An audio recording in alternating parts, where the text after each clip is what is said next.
அப்படின்னு சொல்லிட்டாங்க. அப்போ இவங்க வீட்டுல அம்மா எல்லாம் ஜோசி போய் பாருங்க, என்ன பண்ணுவார், குலைப்பாரா, என்ன பண்ணுவார் தெரியல அப்படின்னு சொல்லி போய் கேட்கறாங்க.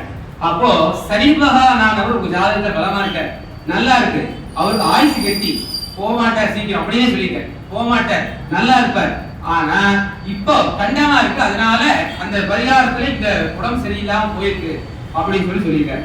அப்போ அதுக்கு என்ன பரிகாரம் சொல்லியிருக்காரு. அப்போ நீங்க போய் விளக்கு போடுங்க, 500 ரூபாய் கோயில கொடுங்க, மாலை வாங்குங்க, விசாரம் பண்ணுங்க, அதெல்லாம் எதுவுமே சொல்லுங்க பரிகாரம். ஒரு ஊனமுற்றோரோ ஒரு ஏழையான வாசியோ யாரோத்துல வீட்டுக்கு கூட்டிக்கு வந்து நடு ஹால்ல உட்கார வச்சு தலவாழை இலை போட்டு சாப்பாடு போடுங்கன்னு சொன்னாங்க. அப்போ அந்த முடியாதவர், ஊனமுற்றோர் இல்ல ஒரு ஏழை, சாப்பாட்டுக்கு முடியாம இருக்கிறவங்க கூட்டிட்டு வந்து தலவாழை இலை போட்டு உங்களால முடிஞ்ச சாப்பாட்டை பண்ணி அவங்களுக்கு சாப்பாடு தலவாழை இலையில கொடுங்க அப்படின்னு சொன்னார்.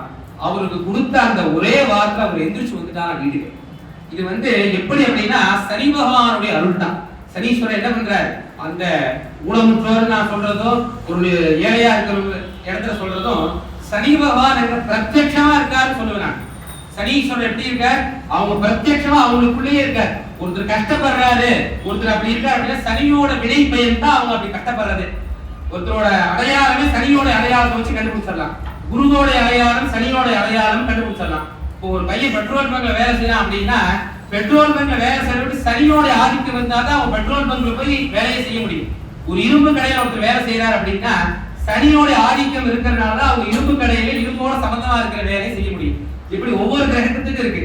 இப்ப நான் பூஜை பண்றேன், அர்ச்சனை பண்றேன், உங்க எல்லாத்துக்கும் பூஜை கொடுக்குறேன், ஹோமம் பண்றேன் அப்படின்னா குருவோடைய பலம் இருந்தா தான் நான் இந்த இடத்துல இருந்து உங்களுக்கு இதெல்லாம் சொல்ல முடியும்.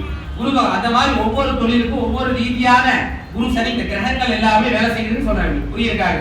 அப்போ நம்ம எந்த ரீதியான தொழில் பண்ணணும் அப்படிங்கறத முடிவு பண்றது கிரகங்கள் தான். அப்போ அந்த கிரகத்தை நம்ம வழிபாடு பண்ண என்ன ஆகும், தொழில் வியாபாரங்கள் அபிவிருத்தி ஆகும். அப்போ சனீஸ்வர பகவான் எந்த அளவுக்கு ஒரு கருணையை நினைச்சிட்டு நல்ல பிரார்த்தனை பண்ணி இந்த அர்த்தம சனி, கண்டக சனி, அர்த்தார்த்தம சனி, ஏழரை சனி கழிவு, ஏழரை சனி ஆரம்பம், இது எல்லாருக்கும் எல்லா விதமான தொந்தரவுகளும் இருக்கு. எல்லாருக்கும் சகலத்துக்கு சௌபாகியம் கிடைக்கணும். முக்கியமா கும்பராசிக்கு கடகராசிக்கு நல்லது நடக்கணும் பிரார்த்தனை பண்ணியா வீட்டுல இருந்தா. கும்பராசியும் கடகராசியும் ஜென்மசனியும் அஷ்டமசனியும் அனுபவிக்க போறாங்க.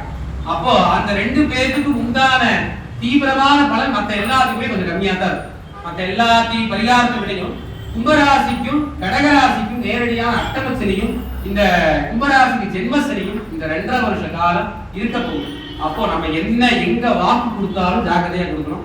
என்ன பேசினாலும் 10 வாட்டி யோசிச்சு பேசணும். நம்ம எந்த ஒரு செயல் செஞ்சாலும் அது மற்றவங்களுக்கு துன்பம் இருக்காத, யாராவது நம்ம தப்பு சொல்லிடுவாங்க அப்படிங்கறத தொலைநோக்கு பார்வையோட செய்யணும். வேற எந்த காரணம் தடை இல்லாம செய்யலாம். அப்போ தொழில் வியாபாரங்கள் ரீதியாக குறைவு ஏற்படலாம், அதெல்லாம் மனசுல வச்சுக்காம முன்னேற்றமா இருந்து சரிபான பிரார்த்தனை பண்ணி சகல சௌபாகியம் பெறணும்னு பிரார்த்தனை பண்ணி மனமோடு பிரார்த்தனை பண்ணுங்க. நான் சொல்ற மாதிரி தர்மமா இருந்தா நமக்கு தர்மமே கிடைக்கும் அப்படின்னு சொல்லி நல்ல சரிபகான பிரார்த்தனை. இப்பொழுது 3ஆவது தொடர்ந்து அபிஷேக பூஜை 6:30 முடிக்கணும்னு இருக்கேன். அதனால எல்லாரும் நல்லா பிரார்த்தனை பண்ணி சரிபகான பிரார்த்தனை பண்ணி இது பூர்ணாவதியாக அருள் சிறக்கும் நேரம்னு சொல்லுவாங்க.